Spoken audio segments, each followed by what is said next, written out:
नमस्कार मित्रांनो, आपल्या भयाण प्रवासात तुमचं पुन्हा एकदा स्वागत आहे. कृपा करून चॅनल लाईक करा आणि चॅनल नवीन असाल तर सबस्क्राईब करायला विसरू नका हा. चला तर मग आपल्या भयाण प्रवासाला सुरुवात करूया. रात्रीच्या भूतांच्या गप्पा मस्त चालू होत्या.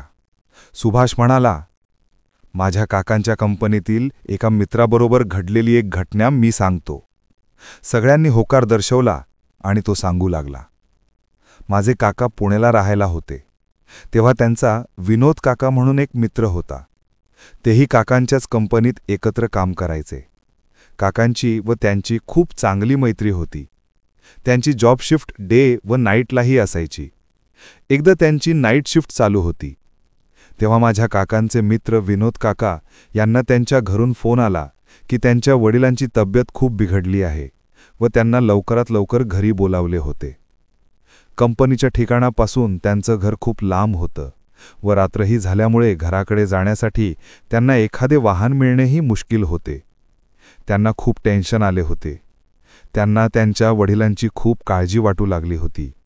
मग तेव्हा माझ्या काकांनी त्यांना स्वतःची बाईक दिली व लवकर निघण्यास सांगितले. विनोद काकांनी त्यांचे आभार मानले व बाईक घेऊन ते निघाले. सगळीकडे मिट्ट काळोख पसरला होता. त्यांचं गाव खूप लांब होतं. त्यामुळे त्यांनी रस्त्यात लागणाऱ्या एका शॉर्टकट मार्गाने जायचं ठरवलं आणि तो मार्ग जंगलातून जात होता. विनोद काका त्या जंगलाच्या मार्गाने निघाले. आजूबाजूला लहान मोठी झाडे होती. त्यांत मिट्ट काळोख व सगळीकडे भयाण शांतता पसरलेली होती.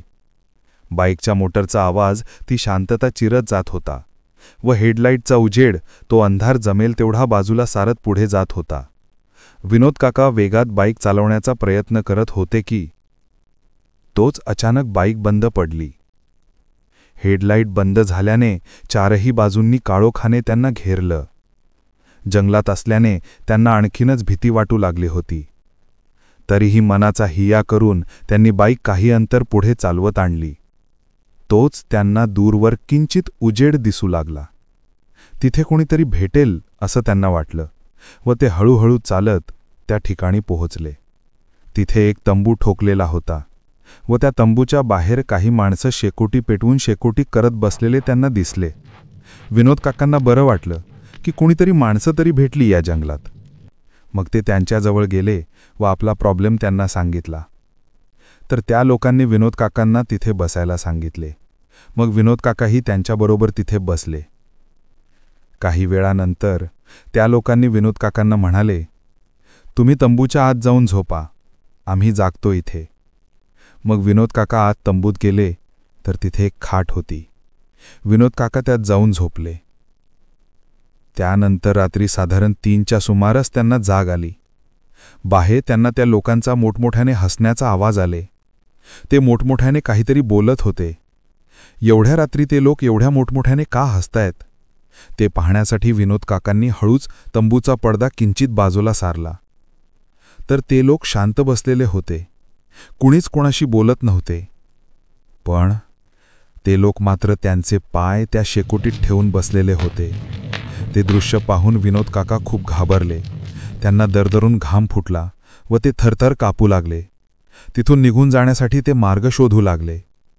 इतक्यात त्यांना मागून एक आवाज आला व त्यांनी मागे वळून पाहिलं तर मागे त्या खाटेवर एक विचित्र म्हातारी बाई बसलेली होती व तिने तिचं मुंडकं स्वतःच्या मांडीवर ठेवलं होतं. ते मुंडकं जळालेलं होतं. तरीही ते विनोद काकांकडे पाहून हसत होती. तो सगळा प्रकार पाहून भीतीने विनोद काकांना भोवळ आली व ते तिथेच बेशुद्ध पडले. सकाळी जेव्हा त्यांना जाग आली तेव्हा ते तिथेच एका झाडाखाली झोपलेले होते व जवळच बंद पडलेली बाईकही दिसली.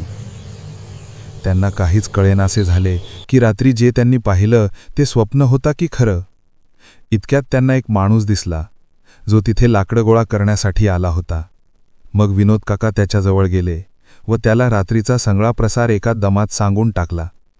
मग तो माणूस म्हणाला की फार पूर्वी या ठिकाणी एका भटक्या जमातीच्या लोकांचा तंबू जळून खाक झाला होता आणि त्यात त्या तंबूतील सर्व माणसांचाही जळून मृत्यू झाला होता. आणि हे फक्त त्यांच्याच बाबतीत नाही तर रात्रीच्या वेळी चुकून इथून जाणाऱ्या अनेकांना हा भयानक अनुभव आलेला होता. मग विनोद काकांनी त्याला ती बंद पडलेली बाईक दाखवली. तर त्या माणसाने लगेच ती बाईक त्यांना चालू करून दाखवली, तर बाईक पटकन स्टार्टही झाली.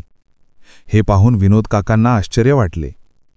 तर तो माणूस म्हणाला की बाईकला काहीच झालेले नाहीये. कदाचित अमावस्या असल्यामुळे हा प्रकार घडला असावा. त्यानंतर विनोद काका घाईघाईने घरी आले. तोपर्यंत त्यांच्या वडिलांना हॉस्पिटलमध्ये ॲडमिट करण्यात आले होते. पण विनोद काकांना मात्र भरपूर ताप भरला होता. तेव्हापासून त्यांनी मनाशी पक्क केलं की काहीही झालं तरी पुन्हा कधीच चुकूनही त्या जंगलाच्या वाटेने जायचं नाही.